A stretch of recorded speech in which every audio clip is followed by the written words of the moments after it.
O Agenda 47 começa agora com notícias que mexem com brasileiros dentro e fora dos Estados Unidos. Pânico em uma parada de ônibus. Um brasileiro foi preso pelo ICE durante entrevista do Green Card, que acabou deportado e reencontrou a esposa americana no Rio de Janeiro. Em Union City, New Jersey, 2 homens foram detidos pelo ICE na porta de uma igreja e a ação espalhou medo na comunidade. Na Geórgia, um veterano do Exército foi deportado depois de uma simples parada de trânsito. E no cenário internacional, o Irã realiza exercícios militares e se reúne com o chefe da Agência Nuclear da ONU antes de novas negociações. Tudo isso e muito mais em 30 segundos no Agenda 47. Com a extensão de cílios profissional, você acorda linda todos os dias. Sem rímel, sem esforço e sem perder tempo. Realçamos sua beleza com técnicas modernas, produtos de alta qualidade e total cuidado com seus olhos. Agende seu horário agora mesmo e descubra o poder de um olhar irresistível. Sampaio Ellen Beauty Studio, transformando olhares, elevando a sua beleza.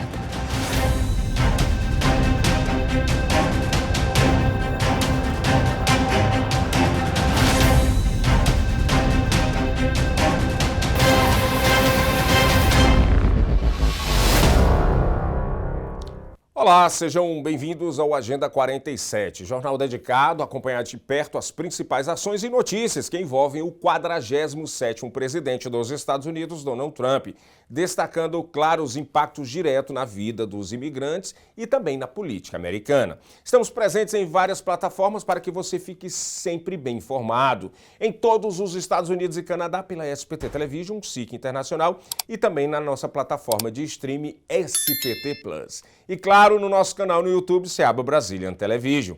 Informação de qualidade, credibilidade e conexão direta com a nossa comunidade, onde quer que você esteja. Um batalhão de emoções no aeroporto do Rio de Janeiro. O carioca Matheus Silveira, de 31 anos, voltou ao Brasil quase 3 meses detido pelo Serviço de Imigração dos Estados Unidos, o ICE. Matheus foi preso em novembro de 2025 durante uma entrevista final para a obtenção do Green Card, apesar de ser casado com uma americana veterana das Forças Armadas dos Estados Unidos, Hannah Silveira. Na segunda-feira, ele já estava no Brasil, pois havia sido deportado na semana passada.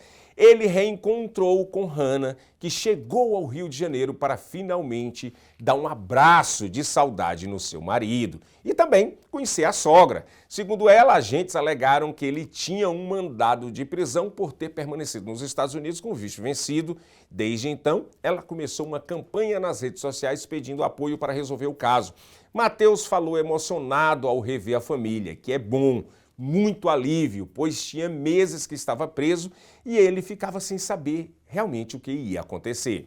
Matheus chegou ao Brasil em voo de repatriados e está proibido de voltar aos Estados Unidos pelos próximos 10 anos. O casal agora planeja descansar e decidir como recomeçar a vida no Brasil, após o drama enfrentado no exterior. Parabéns ao casal que recomecem uma vida realmente no Brasil, juntamente com a esposa, que era uma soldado, ela é veterana das Forças Armadas dos Estados Unidos. Parabéns ao casal.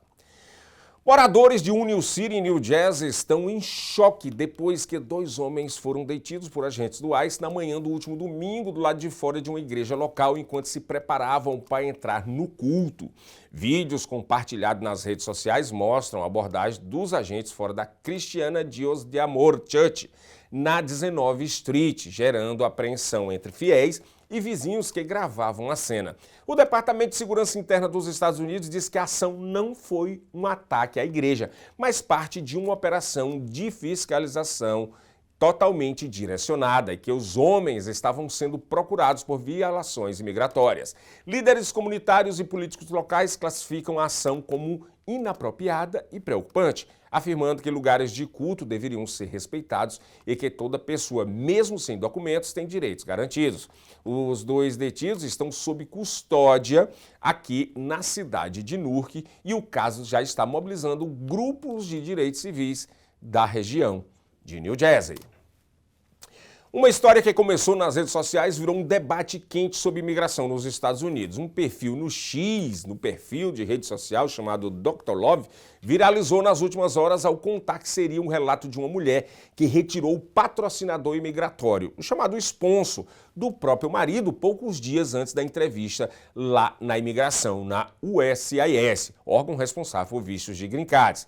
Segundo ela, o homem teria dito que pediria divórcio assim que recebesse o green card, sugerindo que o casamento seria apenas um caminho para a residência permanente. Antes da entrevista agendada com o USCIS, a mulher afirma ter cancelado oficialmente o sponsor. No dia marcado, agentes teriam dito que a petição estava cancelada e o visto expirado, o que resultou na detenção do homem, conforme publicado na rede social X. Até agora, autoridades migratórias não confirmaram oficialmente o caso e ele circula como relato pessoal nas redes sociais. O debate online explodiu, dividindo opiniões entre quem vê a atitude dela como extrema ou aparentemente justificável diante da suspeita de casamento por green card. Um tema que tem ganhado atenção, especialmente com regras mais rígidas do USCIS para evitar fraudes matrimoniais nas petições do cartão verde.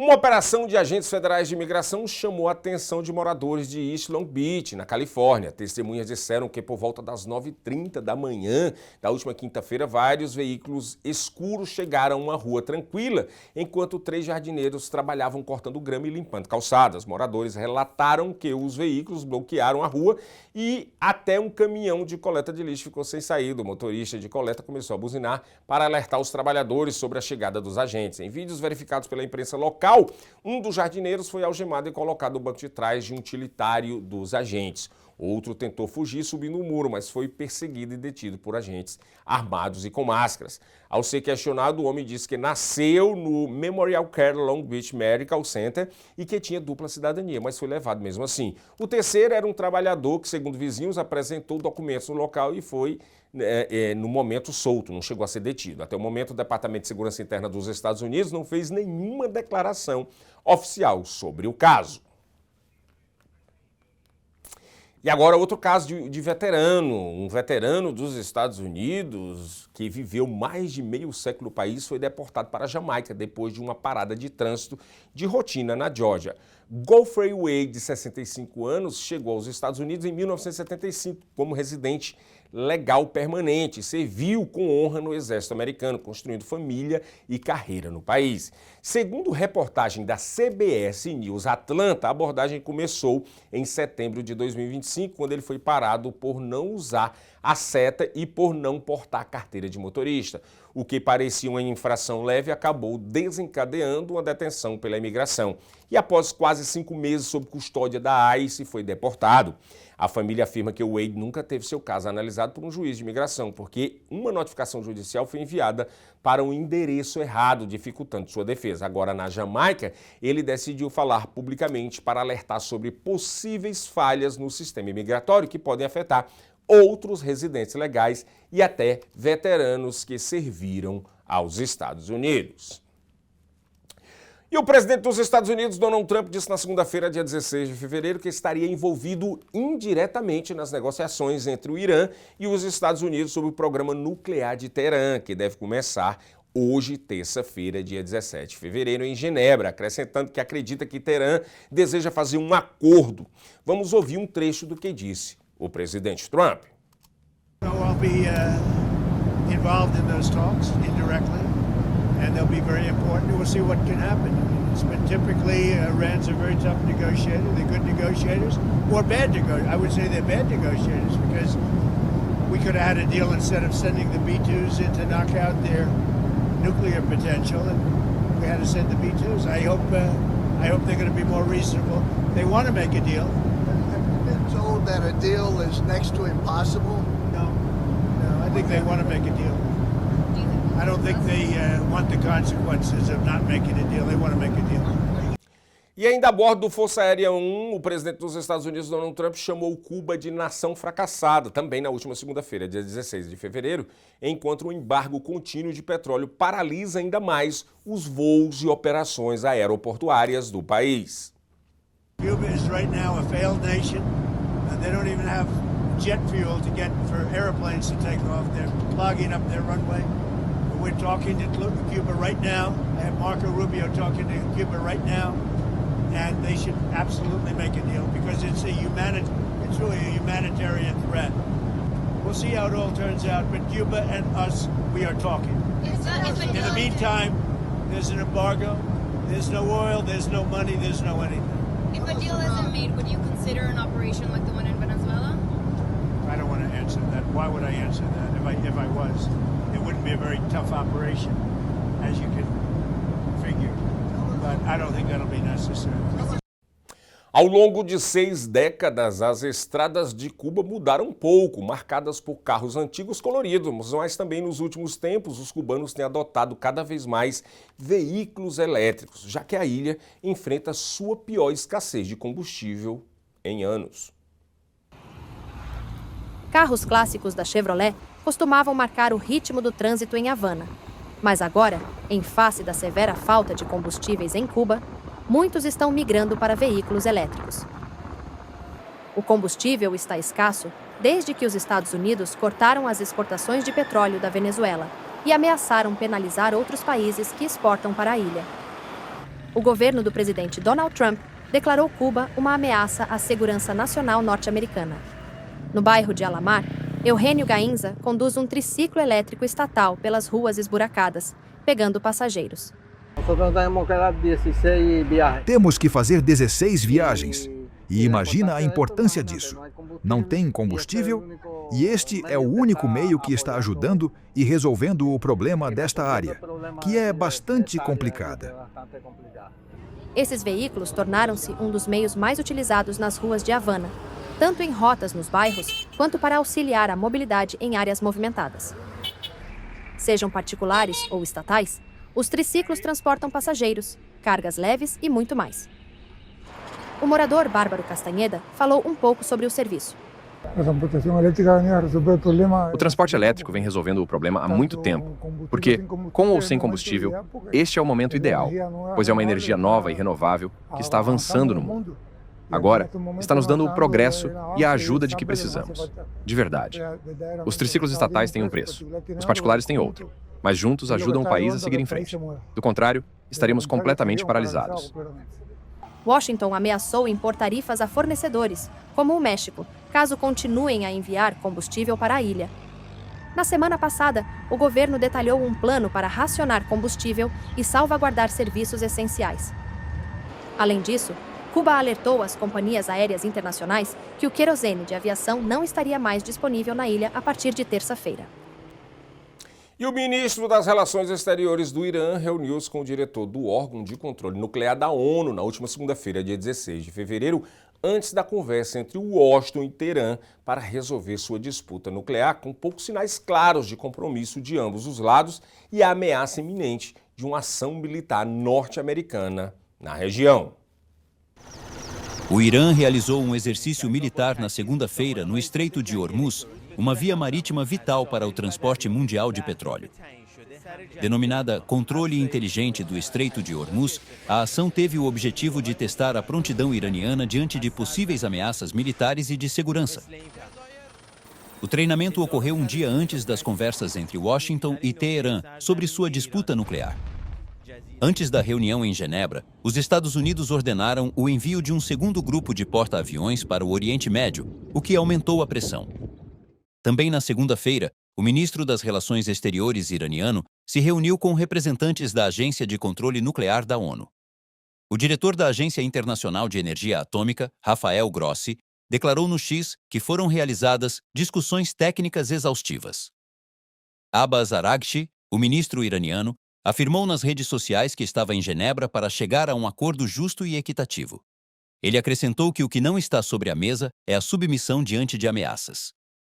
Washington, outros países ocidentais e Israel acreditam que o programa nuclear do Irã tem como objetivo construir armas atômicas, algo que Teherã nega. Os Estados Unidos também buscam ampliar o alcance das conversas para temas não nucleares, como o arsenal de mísseis iraniano. Teherã declarou que só está disposto a negociar restrições ao seu programa nuclear em troca de um alívio nas sanções e não aceitará a exigência de pôr fim ao enriquecimento de urânio. O presidente norte-americano Donald Trump disse na segunda-feira que teria um papel nas importantes conversas. Participarei dessas conversas, indiretamente, e elas serão muito importantes. Acho que eles querem chegar a um acordo. Não acho que queiram as consequências de não chegar a um acordo. Eles querem chegar a um acordo. E a tensão aumentou em uma cidade israelense de maioria ultra-ortodoxa no domingo, dia 15 de fevereiro, quando a polícia lançou granadas de efeito moral e prendeu homens que foram às ruas para protestar contra as tentativas do exército de recrutar alguns membros da comunidade. A polícia lançou granadas de efeito moral contra uma multidão na cidade israelense, de maioria ultra-ortodoxa Bnei Brak, enquanto manifestantes entravam em conflito com as forças de segurança no domingo. Os agentes prenderam homens que foram às ruas para protestar contra as tentativas do exército de recrutar alguns membros da comunidade. Segundo a polícia, os confrontos começaram depois que os agentes intervieram para resgatar 2 soldados mulheres de, em suas palavras, uma multidão de baderneiros. Neste vídeo obtido e verificado pela Reuters, é possível ver soldados mulheres correndo pela rua, protegidas fisicamente por policiais uniformizados e à paisana, enquanto um grupo de homens judeus ultra-ortodoxos as persegue. De acordo com autoridades, 23 pessoas foram presas e 3 policiais precisaram de atendimento médico. O serviço militar é obrigatório segundo a lei israelense, mas a população judaica ultra-ortodoxa é majoritariamente isenta. E os legisladores ultra-ortodoxos da coalizão do primeiro-ministro Benjamin Netanyahu estão impulsionando uma lei para oficializar essa isenção. No entanto, os demais parceiros de direita de Netanyahu, assim como os partidos da oposição, argumentam que os homens ultra-ortodoxos devem compartilhar a carga do serviço militar. O aumento das tensões ocorre após 2 anos de combates em Gaza e no Líbano, nos quais quase 1.000 soldados israelenses morreram. E a Agência de Anticorrupção da Ucrânia acusou na última segunda-feira, 16 de fevereiro, o ex-ministro da Energia, German Galushchenko, de lavar milhões de dólares em propinas. O caso de corrupção abalou o governo em tempos de guerra e a acusação ocorreu um dia após ele ter sido preso enquanto tentava sair do país. O ex-ministro da Energia da Ucrânia, German Galushchenko, foi acusado na segunda-feira de lavar milhões de dólares em propinas, em uma grande investigação de corrupção que estremeceu o governo do país em meio ao conflito com a Rússia. Sem inicialmente revelar seu nome, autoridades anticorrupção informaram no domingo que ele havia sido preso enquanto tentava deixar o país. Galushchenko atuou como ministro da Energia entre 2021 e 2025. Ele ocupava a pasta da Justiça quando foi forçado a renunciar em novembro passado, devido às repercussões do escândalo. Atualmente, ele é um dos funcionários de mais alto escalão detidos no chamado caso Midas, que investiga um suposto esquema de propinas de 100 milhões de dólares na empresa nuclear estatal. A notícia foi divulgada em um momento em que o país luta para manter o aquecimento para seus residentes no inverno, diante dos ataques russos contra seus sistemas de energia. Em um comunicado divulgado na segunda-feira, o Escritório Nacional Anticorrupção da Ucrânia afirmou que Galushchenko foi exposto por lavagem de dinheiro e participação em uma organização criminosa. O órgão informou que mais de 7 milhões de dólares foram transferidos para contas no exterior, tendo como beneficiários a esposa e os 4 filhos de Galushchenko. Parte do dinheiro teria sido utilizada em escolas de elite na Suíça para os filhos e outra parte mantida em depósito para uso da família. Galushchenko negou qualquer irregularidade. Ele não respondeu imediatamente a um pedido de comentário. O caso Midas já envolveu diversos altos funcionários e elites empresariais.